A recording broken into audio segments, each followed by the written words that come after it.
요즘에 가장 많이 받는 질문 주가 저점 어디냐? 어디예요? 어디? 지금쯤인 것 같습니다. 종목 몇 개만 찍어주세요.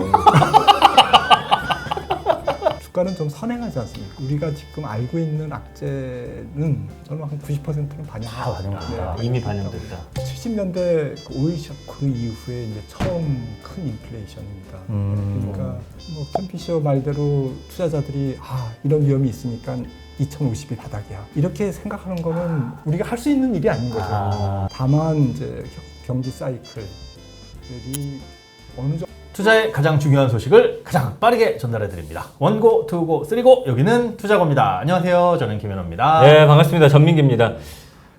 노아의 방주 아시죠? 알죠?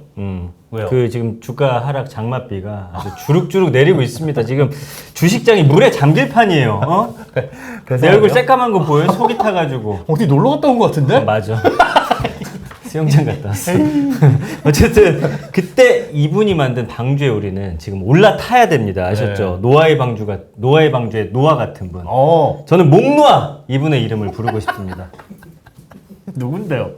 자, 태풍과 돌풍이 휘몰아치는 이 험난한 주식시장 속에서 진짜 해법의 배를 띄워주실 분, 3프로TV의 이코노미스트 김한진 박사님을 모시겠습니다. 안녕하세요. 안녕하세요. 저희가 그 노아의 방주 말씀을 드렸지만 김한진 박사님이 투자 1세대라고 들었습니다. 1세대는 아니고요. 아닌가? 그냥 1세대로. 2, 3세대로. 3세대로. 거의 아담은 아니지만 진짜 노아. 네. 나이 어립니다. 아니 신뢰가 가요. 네. 학자 느낌의 예, 오늘 좀 이야기를 좀 많이 들어보겠습니다. 네. 좀 뭐 요즘에 가장 많이 받는 질문 어떤 걸까요? 예상은 되지만 근데 뭐 주가 저점 어디냐? 예. 네. 어디예요? 어디? 뭐 지금쯤인 것 같습니다. 그래요? 네. 야, 그럼 다 나왔다. 뭐 지금은 지금. 아니고요. 쯤은 이제 보통 플러스 마이너스 몇 년 정도 보시는지. 그게 좀 그 오차가 좀 크죠. 예. 근데 어쨌든 뭐 무릎 와 있다. 정도에서 지금 발목에 가까운 무릎. 정강이. 예, 정강이. 예. 정강이가 무릎인가요? 아니요, 무릎 밑에죠. 이제 보통 그러네. 군대에서 까이는 곳이 예. 정강이고 예. 무릎은 약간 고비. 그러면 뭐 이따가도 드릴 질문이지만 우리가 보통 무릎에서 사서 어깨에서 팔아라는 네. 얘기는 다들 알고 있잖아요. 근데 그 무릎이 바닥을 한번 찍고 올라가는 상황에서 사야 된다고 봐야 될까요? 아니면 지금은 아직 좀 바닥을 확인하고? 아니 근데 무릎에 사면 어차피 내려갔다가 또 금방 무릎까지 차오르는 거 아니에요? 근데 이게 무릎인 줄 알았는데 알고 보니까 고관절이더라. 근데 지금 말씀하셨잖아 무릎이라고. 그럼 믿으면 됩니까? 근데 저희도 정확하게 지수 저점을 파악하기는 참 어려운데. 그래, 맞아요. 네. 근데 이제 이런 거 있습니다. 주가가 반등을 할 때 모습이 네. 2020년 3월처럼 V자로 어. 그냥 뭐 하는 순간 그냥 살려고 봤더니 벌써 그쵸. 뭐 맞아요. 한참 올라 있는 이런 장이 있고요. 예. 이제부터 진짜 올라간다고 이렇게 확신을 갖고 들어갔지만 네. 다시 또 내려가고 그래서 네. 뭐 바닥권에서 이게 소위 냄비 바닥 장세거든요. 그러니까 냄비. 넓은 U자. 예. 이번에는 넓은 U자일 것 같습니다. 냄비. 네. 예. 그런데 넓은 이제 U로. 통상 제 경험상으로는 주가가 이제 락바텀이라고 그러죠. 이게 저점이 확인되면 네. 그 다음부터는 이 선도 주가가 있어요. 그러니까 미리 주가 지수보다도 먼저 오르는 종목들이 나타납니다. 예. 예. 근데 지금은 그런 종목이 혹시 눈에 보이시나요? 지금은 이제 막 보일뚱말뚱하는 걸로 보일랑말랑. 저는 이제 그렇게 생각하고 있고요. 예. 그러니까 아까 좀 좋은 질문 주셨는데 그 올라갈 때 확인하고 살 거냐, 네. 아니면 뭐 확신을 갖고 조금 이때부터는 사들어 가느냐, 네네. 이거는 개인에 따라 좀 다른데, 네, 지금 일단은 많은 투자자분들이 주식에 조금 많이 잠겨 있어요. 네, 그러다 보니까 이제 지쳐 있고 예. 짜증 나고 뭐 정말 하기 싫고 계좌도 그냥 보지 않고 네. 이런 상태잖아요. 이런 상태에서 조금 포트폴리오를 그 종목을 좀 교체할 수 있는 시기는 된 것 같아요. 그러니까 조금씩 이제 해볼 만한 좀 저평가되어 있는 종목들이 좀 반등하기도 하고. 근데 결론적으로는 이제 V자 형태의 반등은 아닐 거라고 저는 보기 때문에 네. 매크로 관점에서는 그렇다면 뭐 너무 서둘 필요는 없지 않을까. 냄비니까 이 네. 바닥이 길다. 이거 네. 냄비가 아니라 나중에 가보니까 막 철판 부위 그 철판처럼 정말 끔찍할 것 예, 같은데. 예, 예. 알겠습니다. 일단 V자 반등은 아닐 것이다. 네, 좋습니다. 요즘의 주시장을 한마디로 표현하자면 뭐라고 표현해 주시겠어요? 페드의 노란한 증시. 페드에 놀아놨다. 페드에 놀아놨다. 그러니까 결국엔 그 2020년 연준이 금융 완화, 엄청난 금리 인하를 시작하기 직전 시세가 S&P 3,300, 네. 코스피 뭐 2,400이잖아요, 예, 300. 예. 거기까지 다 왔잖아요. 코스피 더 내려왔고. 더 내려버리네. 네, 그러니까 결국 연준의 쇼에 놀아난 거죠. 그 2년 동안. 네, 유동성 파티를 했는데 네. 이 유동성 파티가 정말 화끈하게 또 그에 따른 또 반작용, 후유증 이런 네. 것들을 지금 뭐 이렇게 겪고 있는 거죠. 또 놀아나도 좋으니까 파티 한 번만 더 했으면 좋겠네. 네. 나도. 그때 좀 알고 티켓 사서 가게. 네, 그게 중요할 것 같습니다. 네. 그래서 저는 뭐 연준을 집중해서 보는 게 지금부터 해야 될 일이라고 봅니다. 오늘 뭐 말씀 나눌 기회가 이런 얘기 빨리 예, 들어봐야겠어요. 예, 예. 좋습니다. 좋습니다. 자, 그러면은 빨리 시장 뉴스 썰 브리핑 들어가겠습니다. 전문가 앞에서 브리핑하는 시간이거든요. 여기 나오는 기사하고 썰들을 모아서 저희가 브리핑을 할 텐데요. 썰이 맞는다 생각되시면 조사 잘했구만, 잘했어 라고 말씀해 주시고요. 아닌 것 같은데 틀렸어 이렇게 말씀해 주시면 됩니다. 제가요? 그렇습니다. 왜요? 왜요? 전문가시니까요. 아니, 제가 다 하는 것도 아니고. 하기 싫어요? 하겠습니다. 자, 첫 번째 브리핑입니다. 요거는 거의 좀 전에 말씀해 주신 것 같은데, 지금 증권사마다 하반기 전망 보고서를 내놓는데 이게 차이가 크더라고요. 뭐 바닥까지 왔다라는 그런 시각도 있고, 2050까지 바닥일 거다라는 그런 전망도 있습니다. 그럼에도 바닥 근처에 왔다는 내용이 줄을 이루고 있는데요. 이 내용 어떻게 보십니까? 네, 동의합니다. 조사 잘했구만. 잘했구만. 조사 잘했구만. 그래도 바닥 근처에 왔다고 하니까 네. 뭔가 안심은 되네요. 근데 2050까지 빠진대요. 이거는 어떻게 봐야 될까요? 동의하십니까? 숫자에 이제 애널리스트들이 조금 그 스케일이 큽니다. 저 증권사 숫자 안 믿어요. 네. 이제. 그리고 2,300에서 10%면 2,100이지 않습니까? 그쵸. 그렇죠. 물론 지수 10%면 종목으로는 뭐 그 이상이지만 점쟁이처럼 뭐 주가 지수 바닥을 지수를 정확하게 보는 거는 뭐 불가능하죠. 네. 그렇습니다. 근데 사실은 뭐 만약에 지금 돈만 있다, 네. 주식이 하나도 없다. 예. 그러면 2,100이 바닥일지 2,050이 바닥일지 지금이 바닥일지 모르잖아요. 그렇죠. 지금부터는 사면 평균 뭐 한 2,150 되지 않을까요? 지금부터 사들어가면. 그러게요. 그렇죠. 네, 그런 관점에서는 뭐 지금은 이제 뭐 바닥에 가까워졌다. 그치. 근데 뭘 사야 되냐가 문제잖아요. 그렇잖아요. 그리고 좀 전에 그 말씀을 해주셨어요. 돈만 있다. 주식은 하나도 없다. 네. 지금부터 사면 뭐 네. 이게 뭐 거의 바닥일 텐데 돈만 있는 게 아니라 대부분이 주식에 이미 있고. 아니야, 우리 와이프도 돈 좀 번 것 같더라고. 그래? 주식이 없어. 어머. 종목 몇 개만 찍어주세요. 제가 그것만 모릅니다. 그렇군요. 네, 아무튼 여러분 지금부터는 좋은 종목 뭔지 잘 좀 보시면서 포트폴리오 안에서 아까 말씀하셨죠. 네. 좀 교체할 거 교체해라. 근데 이게 보니까요, 장이 나빠지니까 그냥 손을 놓아버리는 거예요. 맞습니다. 저도 그냥 보지도 않고 지금 사실 이제 오를 게 뭔가를 봐갖고 사실 옮겨 타야 되는데 그거 안 되더라고요. 아니 그걸 살짝 하잖아요. 네. 그러면 또 반대로 움직이죠. 이걸 팔고 요거 괜찮을 것 같은 움직임이 샀다? 그게 문제지. 얘는 왜 그게 문제입니다. 네, 모른다고 하셨는데 알 것 같거든요. 한두 개라도 좀 얻어가 보자고요. 자, 두 번째 브리핑은 좀 우리 김현우 소장님이. 자, 뉴욕 증시는 FOMC 의사록과 경제 지표를 주시하며 변동성을 보일 것으로 전망된다고 합니다. 게다가 2분기는 미국의 소비까지 둔화될 조짐이 나타나고 있다는데요. 이게 다 맞는 분석이라면 우리나라 주식은 더 하락세를 보일 것이라는 전망입니다. 조금 틀린 것 같습니다. 왜요? 어디가 틀렸나요? 하락세? 아니면 뭐 첫 번째 질문에서도 뭐 다뤘지만 예. 주가는 좀 선행하지 않습니까? 아. 그래서 우리가 지금 알고 있는 악재는 네. 지금 이렇게 불러주신 게 악재잖아요. 예, 그렇죠. 좀 부담스러운. 좀 저는 한 90%는 다 반영됐다. 이미 반영됐다. 더 악재는 뭐가 있을까요? 그러니까 지금 상상할 수 있는 악재는 금리를 글쎄, 금리를 더 올린다고 해봐야 올리는 건 뭐. 지금 상상할 수 있는 악재는 이제 뭐 캠 피셔 인베스트먼트 회장이죠. 네. 이분이 쓴 책 역발상 주식 투자 뭐 이런 좋은 책들이 많이 번역되어 있는데 네. 그분이 이제 책에서 얘기한 것 중에 제일 저는 감명 깊은 게 시장에서 투자자는 네. 모든 사람들이 예상하는 것보다 더 큰 악재만 보면 된다. 네, 그러니까 악재를 보는 게 아니라 예상을 빗나갈 정도로 더 나쁠 악재. 네.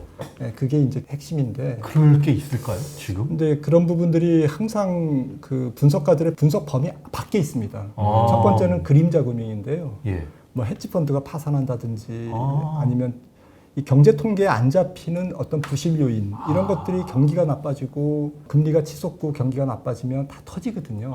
일부 터지거든요. 아예 예측법이나 계산 변수에 없었던. 2008년 금융위기 글로벌 금융위기도 결국엔 장외 파생이잖아요.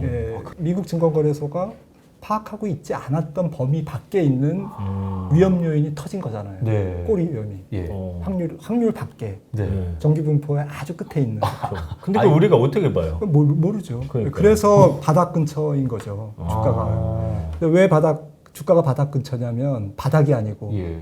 경기가 앞으로 나빠지잖아요. 네. 저는 2025년 초까지 나빠질 것 같아요. 지금부터 나빠지면. 오. 그러니까 내년 지나서 한 2년 정도 경기가 만약에 침체되면 네. 기업 수익이 안 좋다는 얘기잖아요. 예. 그러면 돈이 안 돌잖아요. 그렇죠. 돈 빌려주는 사람들은 뭐 자기 돈 뜯길 우려가 있으니까 안 빌려주잖아요. 그렇죠. 우리 돈 없어 이러면서. 예.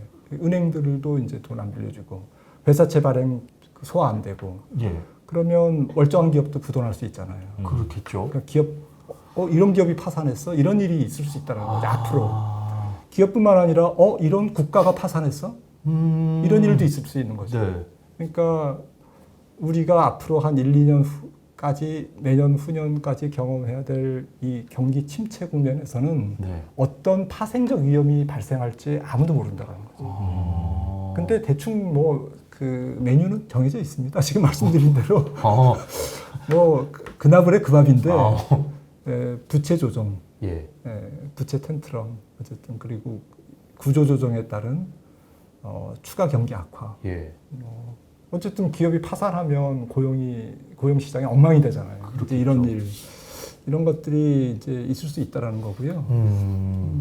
뭐 캠피셔 말대로 이런 부분들을 투자자들이 이런 위험이 있으니까 나는 2050이 바닥이야. 이렇게 생각하는 거는 우리가 할 수 있는 일이 아닌 거죠. 이거는 뭐 하늘에 맡기고 다만 이제 경기 사이클이 어느 정도 주가에 반영됐냐. 근데 제 생각에는 한 7, 80%는 반영된 것 같아요. 그래서 앞으로 주가가 한 10% 정도 하락 위험이 있다. 소위 이제 지금부터 주가 지수 뭐 2,300 뭐 이 정도인데 한 10% 정도의 하락 위험은 열어두고 있어야 된다. 그래서 서둘 필요는 없다. 그래도 뭐 상상 가능한 지금으로서는 상상 가능한 악재들은 다 반영이 되어 있는 거 아닐까. 다만 이제 상상하지 못한 변수들은 엉뚱하게 터질 수는 있으니까 그거에 대해서 가능성을 열어두자. 이런 게 다 터지는 건 아닙니다. 그렇겠죠. 피그스로 망하고 뭐 또 다른 브렉시트 뭐 이태리가 유로존을 탈퇴하고 뭐 이런 걸 다 터진다. 이렇게 볼 수가 없는 거죠. 그렇죠. 뭐 중국의 뭐 지방 정부 뭐 파산하고 중국 성장률이 뭐 내년도에 3%도 안 되고 뭐 2% 되고 그 상상 속에 있는 악재들이 다 터진다. 그러니까 나는 손 털고 주식시장 떠나자. 이런 거는 대충 다 틀리더라고요. 나중에 지나면. 그러니까 약간 이 우리가 우려하는 그 위험 중에는 기후가 많이 있습니다. 지나친 기후 또 저희 같은 조금 분석을 한다라는 친구들이 위험파리. 저도 위험하다 이래야지. 김 박사님 뭐 이게 조금 이렇게 좀 부르잖아요. 무슨 위험이 있습니까? 아니 그렇게 안 봤는데 박사님. 제가 그렇다는 얘기. 그런 건 아니죠, 거죠. 말을 잘못. 저도 농담입니다. 아무튼 더워. 아무튼 그렇습니다. 네, 알겠습니다. 무슨 뜻인지 이해가 갔습니다. 자, 그럼 세 번째 브리핑 가볼까요? 자, 고물가 고금리로 가계의 가처분 소득이 감소하고 있는 가운데 주식, 부동산 등 자산시장 약세로 역자산 효과가 본격화할 가능성이 높아지고 있다. 맞기도 하고 틀리기도 하고. 아 그래요? 그러니까 왜 그랬죠? 그것도 이제 뭐 어느 정도는 반영된 거죠. 역자산 효과가. 네. 그러니까 주가가 빠지고 집값이 빠지면 뭐 소비가 줄잖아요. 그렇죠. 그리고 물가도 오르고. 네, 뭐 여러 가지가 뭐 꼬이잖아요. 네. 그러니까 경제 활력도 떨어지고 그 자산 가격 올랐을 때 그 누리던 네. 그 미국 같은 경우 401k라고 주식 비중이 가계 자산의 한 55% 되거든요. 오. 네, 그러니까 이제 주가가 올랐을 때는 확실히 그 웰스 이펙트, 아. 그 자산 효과가 있는데 주가 떨어지면 소비에 나쁜 영향을 주는 그렇구나. 특히, 많이 사였네, 특히 미국은. 네, 그래서 이런 부분들이 뭐 하지만 맞는 얘기지만 지금부터 반영된다 이게 예. 그건 아니죠. 시장은 뭐 제 생각에는 한 6개월 정도 이후에 발생할 수 있는 일들은 한 90% 이상은 반영했다고. 시장에 이미 반영이 돼 있다. 어쨌든 제가 쭉 들었을 때는 네. 지금 사라고 들립니다. 그러니까 네. 안 좋은 일들은 이미 다 뭐 대충 다 반영은 돼 있고 시장에는 뭐 실제 그 일이 또 터질지 안 터질지도 모르는 것들이고. 그리고 뭐 좀 더 떨어질 수는 있지만 네. 네. 뭐 지금처럼 뭐 왕창 떨어지지는 않을 것 같다라는 전망을 들어봤습니다. 문제는 돈이 없다는 게 문제네요. 네. 자, 다음 코너로 넘어갑니다. 네. 자, 전민기의 그때는 맞고 지금은 틀리다. 네. 자, 어제 다르고 오늘 다른 국내 부동산 시장. 그래서 그때는 맞지만 지금은 틀린 점 물어보고 답을 듣겠습니다. 전문가님께서 우리 뭐 둘 중에 하나 혹은 셋 중에 하나 찍어주시겠지만 밸런스 게임 같은 거죠. 네, 투자에 대한 책임 여러분이 지시는 거예요. 여기 맞습니다. 아니 생전 처음 오셔가지고 처음 보는 여기 전문가한테 막 책임지라고 하는 분도 있더라고. 우리 시작한 지 얼마 되지도 않았는데 맞는데. 말이 안 되잖아요. 안 되죠, 그렇죠? 안 되죠. 예, 명심하시기 바라고요. 자, 네. 첫 번째 가보겠습니다. 40년 가까이 투자를 해본 네, 어쨌든 투자 시조셋인데 40년 가까이 네, 요즘 같은 하락장 한마디로 말해서 이거는 이제 말씀해 주셨거든요. 네. 투자 기회라고. 음. 그렇다면 현재의 어떤 인플레이션이 과거 인플레이션과의 어떤 좀 차이점이라는 게 좀 있을까요? 네, 그러니까 지금 나이가 한 40 되신 분은 지금 일생 동안 처음 겪어보는 인플레이션이잖아요. 43입니다. 네. 이렇게 많이 어려 드셨어요. 왜 이렇게 많이 먹었어요? 칭찬이죠. 네, 아무튼 70년대 그 오일 쇼크, 73년과 79년에 걸쳐서 1, 2차 오일 쇼크가 있었는데 그 이후에 이제 처음 큰 인플레이션입니다. 그러니까 그동안 이런 인플레이션이 없었던 이유는 가장 큰 이유는 중국이 세계 공장 역할을 해줬기 때문에 낮은 인플레이션을 전 세계에 이렇게 뿌려줬습니다. 골고루 특히 미국에 선진국에.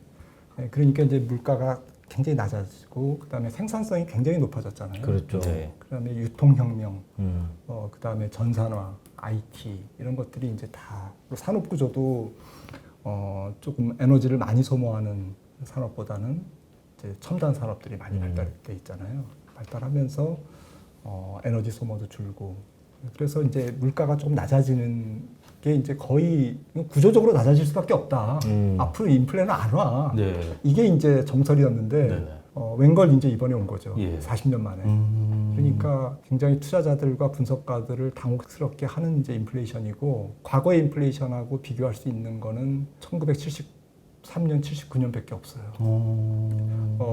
미국 물가지수로 조정한 유가도 지금 110불이잖아요. 예. 어제 100불 깨졌지만 어쨌든 120불 정도입니다. 79년 그 유가가. 예. 네, 그리고 대입을 해보면 네, 대입을 해보면 그러니까 지금 유가가 굉장히 비싼 유가고 네. 인플레이션이 조금 구조적이다. 네. 과거와 다른 점은 그러니까 구조적으로 낮은 인플레이션이 왔는데 지금의 인플레이션은 또 반대로 구조적이에요. 구조적이라는 게 무슨 그러면 말이에요? 구조적이라는 건 아예 뭐 우리가 요게 원인이야 요것만 이렇게 딱 이렇게 해결하면 돼가 아니라 전반적으로 문제가 있어요. 얽혀 있다는 거예요. 얽혀 있다는 거죠. 해결이 안 된다는 거 아닌가요? 그 말씀은? 그러니까 지금 이제 그 앨런하고 류어 재무장관이 이번 주 만나서 네. 관세를 인할 이제 지금 미국이 직코가 석차니까 그렇다 그러더라고요. 이제 미중 관세가 네. 미국의 대중 관세가 인플레이션을 촉발한 첫 번째 저는 이유고 그리고 중국의 인건비 상승. 예.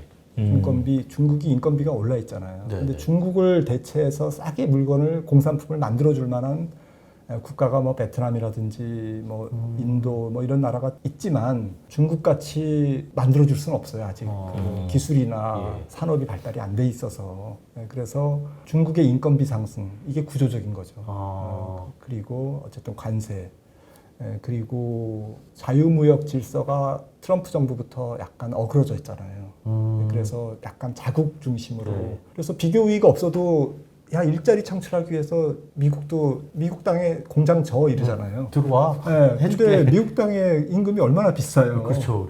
그러니까 이런 게 구조적인 거예요. 하나는 알고 둘은 모르는 거죠. 공장을 지어서 일자리는 만들지만 물가가 올라갔잖아요. 네. 근데 이런 것들이 제도적이고 미국의 패권, 뭐 글로벌 어떤 분업 구조의 변화, 자국 이기주의. 예. 자원을 갖고 있는 국가는 가만히 돌아가는 판을 봤더니 이거 자원 함부로 퍼줘서는 안 되겠다. 그렇죠. 이게 가격 올라갈 때 조금씩 그 프리미엄 받고 팔아야지. 자원 무기가 되고. 네, 자원 무기화 되잖아요. 예. 이런 것들이 이게 쉽게 해소가 안 되는 거예요. 그럼 예전 그 당시 인플레이션보다 이게 해결하기는 좀 더 복잡하고 어려워요. 예, 그래서 저는 떨어지더라도 경기 침체로 떨어지더라도 잘못하면 약간은 고물가, 그러니까 생각하던 것보다는 약간 높은 수준에서 지속될 가능성도 있다라고 생각을 하고 있고요. 예. 그다음에 이번 인플레이션의 가장 문제는 연준이 한 5조를 풀었잖아요. 네. 그다음에 미국 정부가 5조를 재정 지출을 했잖아요. 한 10조가 돈 풀리면서 자원 인플레를 만든 거예요. 네. 그래서 이번 인플레이션 같은 경우에는 원래 연준은 이렇게 인플레이션이 오고 경기가 침체 국면으로 들어가면 그때부터는 1950년 이후에 단 한 번도 금리를 올린 적이 없어요. 딱 70년대를 제외하고는 금리를 내렸죠. 침체로 들어가면. 네. 예. 근데 지금은 경기는 침체로 들어가는데 물가는 높잖아요. 예. 그때는 이런 기간이 좀 오래 지속됐습니까? 당시에? 70년대요? 예.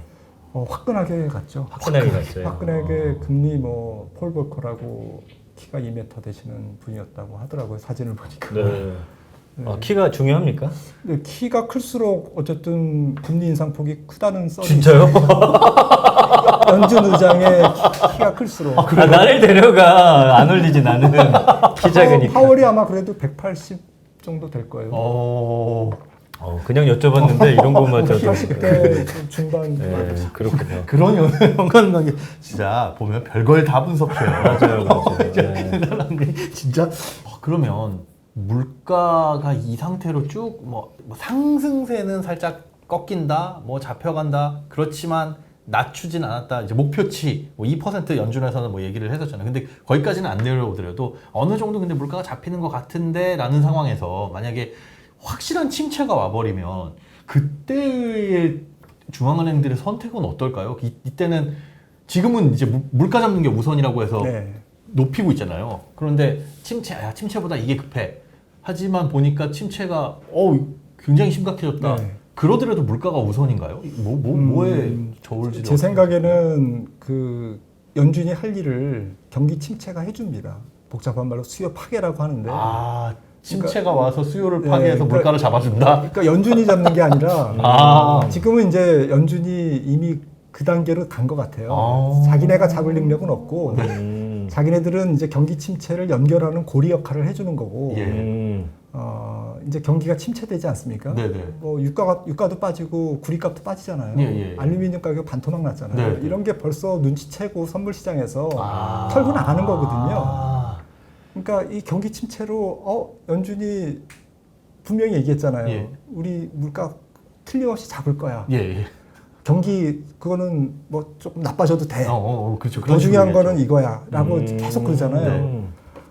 우리 연준의 신뢰는 완전히 떨어졌죠. 땅에 떨어졌고 이제 연준은 이제 체면이 말이 아니죠. 근데 뭐 체면이 문제가 아니라 결국에는 연준이 해야 될 일을 경기 침체가 지금 이미 하고 있습니다. 이미 하고 있습니다. 그래서 결론적으로 저는 연준이 이제 그 어느 순간에는 완전히 비둘기로 바뀔 것 같아요. 근데 그게 길지 않을 것 같아요. 이게 비둘기로 바뀌는 그 이게 시점이? 공급 측면의 인플레이션, 지각 긴축을 했던 지금 연준, 그 다음에 40년 만에 최대 글로벌 인플레이션, 이런 조합들이 만들어내는 기현상입니다. 그러니까 경기 침체는 조금 빨리 오고 예. 연준의 행동도 빨리 올 가능성이 높아요. 그러니까 연준의 어떤 그 스탠스의 전환. 이제 어느 순간 이제 파월이 그럴 겁니다. 제 생각에는 한 번 시그널이 나오는 게 9월 정도가 나올 거예요. 이제 물가가 우리의 조금 범위에 들어간 건 아니지만 약간은 조금 뭐 시장에 위로가 되는 네. 말을 한번 던질 거예요. 아, 왜 그러냐면 7월 27일 날 FOMC가 있잖아요. 예. 그때 75bp를 자이언트 스텝을 올리면 2.50%가 되잖아요. 예. 그러면 지금 2.75니까? 연준 위원들이 얘기하는 중립금리, 경기를 침체로 만들어가는 기준금리 2.4, 2.5를 도달하는 거거든요. 예, 달성을 하는. 도달한다고 이제 그때부터 경기가 그 다음 날부터 뭐 꼬꾸라지고 이런 건 아니지만 네. 또 이게 통화 정책은 조금 시차가 있거든요. 예. 하지만 1차적인 베이스 캠프에 도달한 거죠. 아. 이달 말이면. 네네네. 그리고 8월에는 없고 9월에 만약에 50bp를 올리면 오, 3.0이잖아요. 그러면 침체 쪽에 더 영향을 주는 상태의 금리로 올라가 버리는 네. 거네요. 일단은 도달했기 때문에 네네. 연준 입장에서는 조금 느긋할 수가 있는 거예요. 그리고 시장에서는 어떻게 해석할 거냐면 75bp였는데 만약에 9월 달에 75가 아니라 50bp요? 그러면 예, 뭐 3월 달만 해도 50bp면 악 소리 했는데 네. 50bp는 심지어는 100bp 인상할 것 같은데 75bp야? 괜찮네. 괜찮은 거 아닌데 조금 머리 아파. 50bp 하면 연준 땡큐. 연준 진짜 우리 최고야. 뭐 이럴 거거든요. 그 다음에 11월, 12월에 베이비 스텝. 야, 얼마 만에 베이비 스텝이냐. 3월 달에 베이비 스텝 한 번 하고. 와, 이럴 수 있다는 거죠. 근데 물가는 여전히 높죠. 그렇겠죠. 근데 여기서 투자자들이 좀 주의해야 될 거는 주가 수준이 말씀드렸잖아요. 네. 이번이 미국 주가가 거품 상태에서 빠지는 건 아니라고. 기업들의 이익이 굉장히 견고하기 때문에. 네. S&P 500%가 16배라는 것은 거품은 아닌 거죠. 물론 이익이 앞으로 까지기 때문에 네네. 뭐 EPS가 분모가 줄면 뭐 저절로 주가가 현재 있어도 퍼가 올라가잖아요. 그럴 수 있죠. 네. 그러면 주가가 떨어진다는 얘기인데, 떨어질 수 있다는 얘기인데, 그래도 뭐 어쨌든 뭐 그거를 S&P 500 퍼 16배, EPS 뭐 한 10% 감익돼도 17배, 18배를 이건 거품이야. 말도 안 돼. 이익도 안 나는데 무슨 기업들이 아마존이 이렇게 비싸, 뭐 구글이 왜 이렇게 비싸, 뭐 이럴 형편은 아니다라는 거죠. 그러니까 결정적으로 다른 거는 주식시장에 속해 있는 기업들이 돈을 많이 번다. 그 다음에 불경기가 와도 미국의 시가총액의 상당 부분을 차지하는 한 30%를 차지하는 이 빅테크 기업들은 현금만 갖고 있고 데이터 센터 갖고 있고 투자할 수 있는 여력이 있고 그 다음에 인플레이션의 내성이 있고 이런 기업들이 미국 경제를 지금 떠받치고 있거든요. 그래서 조금 투자자들이 연준의 태도만 약간 비둘기적으로 바뀌면 사람들이 왜 이렇게 구글이 싸? 아마존이 싸? 또 돈 갖고 들어온다 이거죠. 이렇게 생각할 수 있을 가능성이 가을부터는 충분하다는 거죠. 좋습니다. 조금만 버티시면 됩니다. 아니 이 박사님 얘기 안 들었으면 연준이 잘하는 줄 알았을 거 아니야. 아니 근데 우리나라에 분명히 연준이라는 이름을 가진 사람이 꽤 많을 것 같은데. 김연준, 최연준, 박연준, 뭐 연준 왠지 그냥 흔한 이름 같잖아요. 연준. 이게 무슨 유머예요? 아니 갑자기 그게 나 혼자 생각났어. 그래서 그 사람 되게 기분 나쁘겠다는. 미안해요. 지금 시간도 없어 죽겠는데 이상한 유머를 하고 있어. 무슨 말인지도 못 알아듣겠네. 그래서 어떠한 네. 근데 아까 그 말씀 해주셨잖아요. 시장 이미 시장이 연준이 할 일을 하고 있다. 실제로 요즘에 미국에서는 땡처리 업체가 엄청난 호황이래요. 그래요? 재고가 쌓여서 사람들이 사람들이 이게 이제 코로나가 끝나가고 주춤주춤하고 뭘 안 사고 이러다 보니까 또 물가도 오르다 보니까 물건 안 사는 거예요. 그렇지, 안 사지. 재고가 엄청 쌓여서 막 할인을 안 하던 유통업체들이 할인도 시작하고 이게 근데 미국 문제뿐만이 아니라 이케아도 유럽에 가구가 쌓였다 그러고 왜냐면 중국도 그들이 이제 가지고 있을 수 있는 한계가 있기 때문에. 최애가 막 만들고 있는데 이제 사람들이 비싸다고 안 사는 거야. 이러면 이제 또 인플레가 꺾이지 않을까라는 기대들도 듭니다. 시장이 저절로 반영하는 것도 신기하고 어쨌든 말씀해주신 대로 그 지금 실적들을 내놓고 있기 때문에 거품처럼 우르르 무너지진 않을 거다 네. 이렇게 말씀을 해주셨습니다. 네. 실적 말씀 나왔으니까 두 번째 질문. 두 번째가 아니라 1부 마지막 질문이 될 1부 것 마지막 같아요. 질문. 예. 시간이 벌써? 그러네요. 자, 2분기 실적 시즌이 코앞인데 이런 하락장에서도 노아의 방주 같은 종목은 반드시 있다. 아니다. 뭔 소리냐. 지금은 노아의 방주도 침몰할 것 같다. 창문 닫아라. 비 들어온다. 아까 지금 들었을 땐 있다라는 건데 네. 어떤 쪽 섹터나 뭐 뭘 좀 눈여겨봐야 될까요? 예, 뭐 일단 그 업종 불문 네. 퍼가 낮은 종목이어야 될 것 같아요. 업종 불문. 업종 불문 퍼가 낮은 거. 그러니까 퍼가 무조건 난다는 게 아니라 뭐 그 업종 뭐 약간 성장성이 있으면 그 업종 그 전체적으로 좀 퍼가 높잖아요. 그쵸. 그 중에서 조금 낮은 종목. 뭐 그다음에 가치주 뭐 이런 거 원래 낮잖아요. 네. PR이 뭐 한 5배 이하. 네. 그 중에서도 조금 낮은 애들. 그게 뭐예요, 그래서? 책임지라고 안 할게요. 좀 아니 알려주세요. 그 저기 찾아봐야죠. 찾아보셨을 거 아니야. 한두 개 정도는. 한 개만 알려주세요. 예를 들자면 이런 식으로. 예를 들면. 들자면. 기억이 잘 안 나요. 갑자기 기억이 안 나요. 그 노트 있네요, 거기.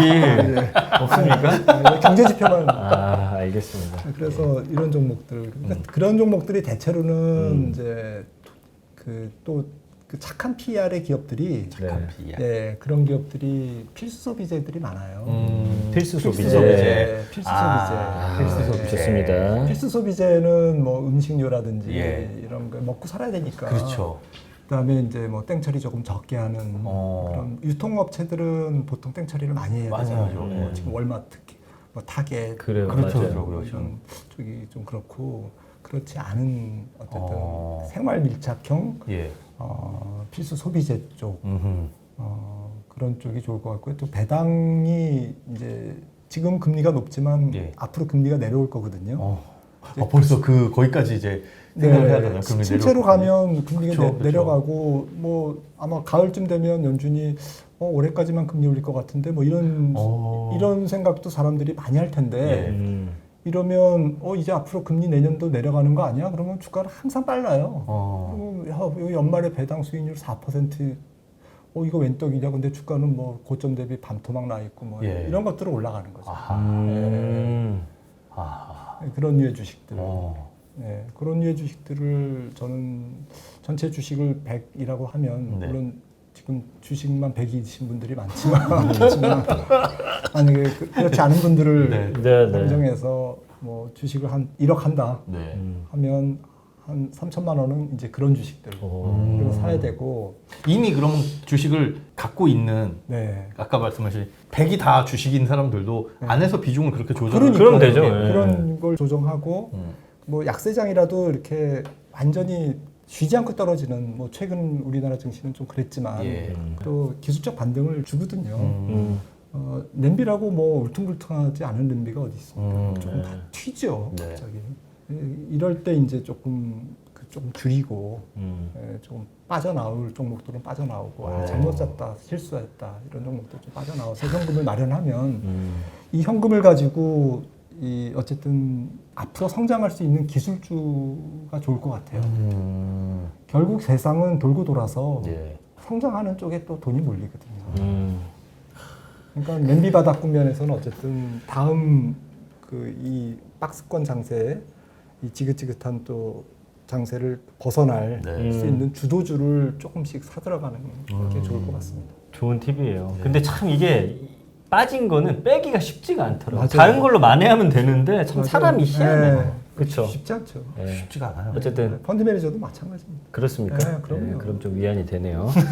자, 1부는 시간이 너무 빨리 네. 가죠. 1부는 여기까지 네. 마치도록 하겠습니다. 저는 잠시 후 2부에 돌아올게요.